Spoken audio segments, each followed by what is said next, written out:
I'm winning too well. I'm scared by the incompetence of these clowns.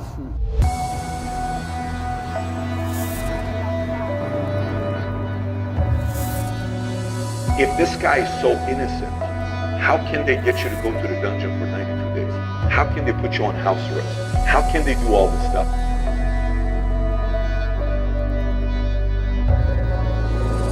They could do this to you. They could do this to anyone.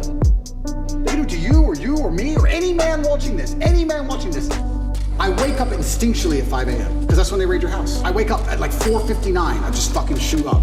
Empires have fallen so many times because they thought they can get away with murder, and then eventually people said, listen, stop. You're not gonna do this to me anymore. We're not gonna take a stand. When I destroyed the BBC, my brother was celebrating. I knew. I said, Tristan, no. You don't beat the British Broadcasting Corporation and make fools of them like this without some new bullshit. This is where their argument has leaks in it. I'm genuinely looking for guidance here. Am I supposed to roll over and fucking lose?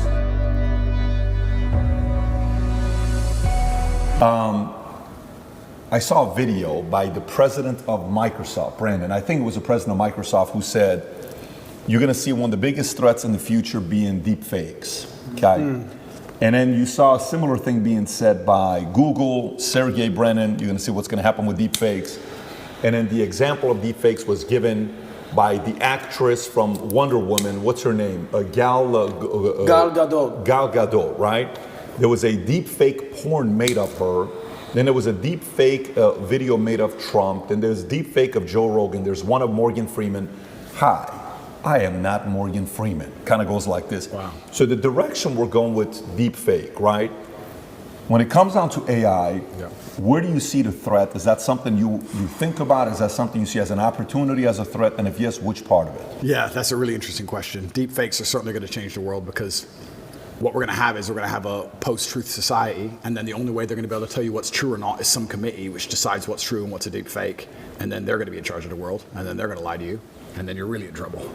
So that's going to be very interesting. Once you get to the point where, what did I say earlier about not being able to trust your own eyes? They're going to take that away from us soon. Then what? Then you're really in trouble. In regards to AI, I think it has to be adopted. Inside of my school, Hustlers University, we teach AI with absolutely everything. A lot of the images we generate, even on my Twitter account, is all AI. And what's actually scary about the modern world is, I don't consider myself old, I'm 36, but some of the children, I call them children, 17, 18-year-olds inside of my school, Hustlers University, they're AI wizards, and they can do magic with this stuff. Magic. Like they can literally, genuinely, Andrew Tate on the moon, and the image is generated in seconds. Like artists are going out of business. I thought AI would put truck drivers out of business. Artists are going out of business. Musicians are going out of business. It's kind of scary. I do like to think that with things like AI, there's always going to be some degree of natural separation between the men who are genuinely inventive and killers and the men who are more, let me change the way I say that. I think if you're an exceptional person, a truly exceptional person, you don't have to be afraid of nearly anything. But you'll probably agree with this. In my experience, in nearly every business in the world, you have 10% killers, and then you have a bunch who want the paycheck. They do their job, but I wouldn't say they're killers. You understand? Mm-hmm. And we live in a society for a long time where I can even tell you now, sometimes when I hire, I'll say to my cousin or to my COO, I'll say, look, either get one killer or 3 normal people. Because that's the reality, that's the basic, you either need 3 people to half do the job or you need 1 killer to do the job.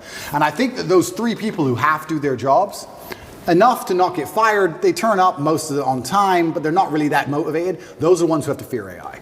I think businesses in the medium term are gonna become killers and AI. I tell them now, I have some guys who work for me on one particular company and their sales staff. I was reading through the sales scripts. The killers doing really well. But the average guys have said, you're not doing much better than ChatGPT could do right now. I want to warn you that you're not doing much better than I could replace you with a machine today, let alone in 5 years from now, for free. You need to be careful. So I think it's just becoming more and more competitive. The idea that you can just be Joe Schmo, do your job, turn up, I don't try that hard, it's fine. I think that's all going to go out the window because as the world becomes more competitive, as a company, you have to compete with your competitors. And the only way you're going to be able to do that is just where do you cut the fat? Where do you cut the slack? When I see AI popping up and getting more and more intelligent in the way it's talking, that doesn't scare me.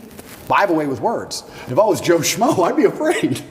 This chat GPT can probably text your girl better than you can. he'll probably get laid faster than you will. That's a little advice for the guys out there right now. Just plug it into your phone. It'll do better than you do.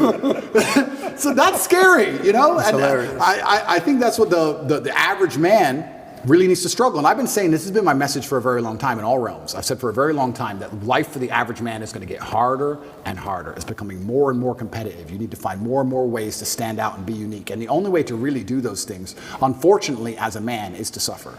And that's one of the reasons I'm kind of glad that God put me in jail, because if you look at anything that builds a man into a man, there's a degree of suffering. It's very hard to become a man and have a man who's respected and has stories and is capable when he only had a nice life and nice experiences. It's usually the things that made you the best version of you are usually the worst things that happened to you. So the demons I carry from jail, the fact that I can't sleep. The fact that I can't sleep, I've had girls say to me, you can't sleep, you need to see a psychiatrist. And I said, absolutely not. I would be furious if a psychiatrist walked in here and took my demons from me. I don't care if they could fix me with a click, they're mine.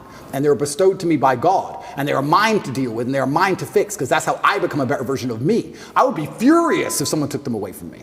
I'm glad I can't sleep. Good, I can train endlessly. That's why I'm bigger than I've ever been. I'll train I'm not going to waste a minute. But all the demons that have been given to me by God and all the problems that have been given to me by God are mine to fix. I would never, ever allow anybody else to take them from me. I'd be furious. If a psychologist came in and said I could cure you, I'd say, no, thank you. I will cure myself. I don't care if it takes 10 years. I'll cure myself. That's my job. And I know that when that's done, I will be more mentally resilient than I ever would have been without jail. That's the whole point of it, right? So many men say, I want to be the man, but they don't want to suffer. They don't want to fight. And I don't understand why, because even if you look at a superhero movie, they tell you, even in superhero movies, they make it very clear. Batman's parents died. That's why he's Batman. All the bad things have to happen.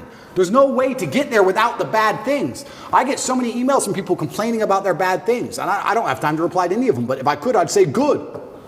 Good luck. Congratulations. Off you go. Of course she broke your heart. Of course you're sad. Of course you miss her. She's with me now. That's life. That's part of it. That's the only way you're going to get to that level of resilience. You can't become the man any other way. So yeah, I thank God for everything bad that's ever happened to me and all the demons. And I trust that he's not going to give me anything I cannot, in the end, decipher and deal with. In the end, I think it's a puzzle, and you decipher it, and you work out the best way to deal with it, and you internalize the good parts, and you become a better and stronger and more resilient person for it. Mm-hmm. So I have to thank God for every single one of them. Well, I mean, you got to go through shit to be the shit. That's basically what it is. And by the way, what you're saying is not a hypothetical. You talk about being the average man.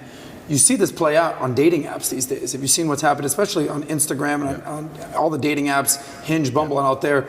The top guys out there are getting 90% of the women, whereas the bottom guys, I think the stats are a third of men under 30 have not been laid in a year. If being average is not acceptable anymore. At all. It's not acceptable anymore. And it's not acceptable in the sexual marketplace, but it's also just not acceptable, I don't think, even in life anymore. Period. You have to diversify now so much to even protect yourself. The idea that you can just be a law-abiding citizen in a country and just work your job and be okay is gone. It's gone. If COVID doesn't prove that, I don't know what will. Yeah. Look at my situation. You have to diversify. You have to be smart enough that you have assets and friends and capability and lawyers and whatever all over the world now. That's the only way to protect yourself. You can't just sit within one jurisdiction and go, oh, well, but I don't speed, so it's going to be okay. I don't think it is. I think it's coming to a point where it's not going to be okay. And AI is going to make it harder and harder, again, for those average men. It's going to be harder and harder. I don't think the exceptional men are ever going to suffer from AI. I think we're going to use AI. Do you think this whole Neuralink that Elon Musk just got the approval for the patent? So now the sale is going to be, look, no matter what you do, John, you will never be like Andrew Tate. Yeah. But if you take this Neuralink GT500/Tate, you're able to get upgraded to his levels and think like him and outthink and do this and do that for only $49,000. We put this chip in your head and we'll offer this to you. My mother always says to me, I'm glad I'm not young. And I'm starting to say that now. I'm glad I'm not young. Because I'm telling you, it's going to be scary, right? Because the world is hyper-competitive. Every single thing in the world is competition. I don't think people realize I'm a hyper-competitive person because I understand that every single thing I want, somebody else wants. The girl I want, other people want. The car I want, other people want. The house I want, other people want. The lifestyle, the jet, every single thing you want, somebody else wants. It's a massive competition. As a man, you have two choices. You either accept that as a massive competition and try and play the game, or you just try and pretend it's not a competition and live in perpetual failure. And it's going to become hyper competitive. The world already is. You're not going to be able to compete with a person with a computer brain. So you're going to have it because you can't compete. Then once you have it, then who knows? Can they turn it off? I don't know. Can they turn you off? I don't know. Can they inject the slave mind programming directly through the chip? I don't know. That's scary. I would never want to do that, but it's going to get to a point where you're not even a person without it. You can't function without it. You're a second-class citizen without it. Competition then, though? What happens to competition then? Is it going to be whoever has access to the best technology, whoever has the most recent upgraded version of XYZ Neuralink chip? Absolutely. It's going to become scary. I'm glad I'm not young. I hope it doesn't happen while I'm alive. I don't know. It's going to be an interesting world. Does it inspire you to want to have more kids, or you're like, that's indifferent? I'm going to have the kids. I'm not worried about that. I think I think in the 1700s they're probably saying the same thing. The future's over, and the future ain't that bad. So there'll be a way it will work out. I just have to instill within them the same values I have, and they'll find a way to work it out, and hopefully they'll be okay. PBD, you always say the future looks bright. I mean, you must be concerned. You've got 4 kids. I would have 20 more right now if I could. If I would have 20 more kids, right? I don't know how you feel about it. I'd have 20 more kids right now if I could. Absolutely love children. There's nothing bad about having children. The only thing I wish I did is start earlier. It's the only thing. The only thing I wish I did was start well, listen, right now, I don't know if you know, if you need some inspiration, there's this guy named Al Pacino. I saw that. Who had a kid at 82, and his girl was 29 years old, and De Niro had it at 79. Wow. Well, so it's never too late. You're never 36. Too late. If you got the testosterone level of 32, I'm sure you can have 20 more kids. I'll be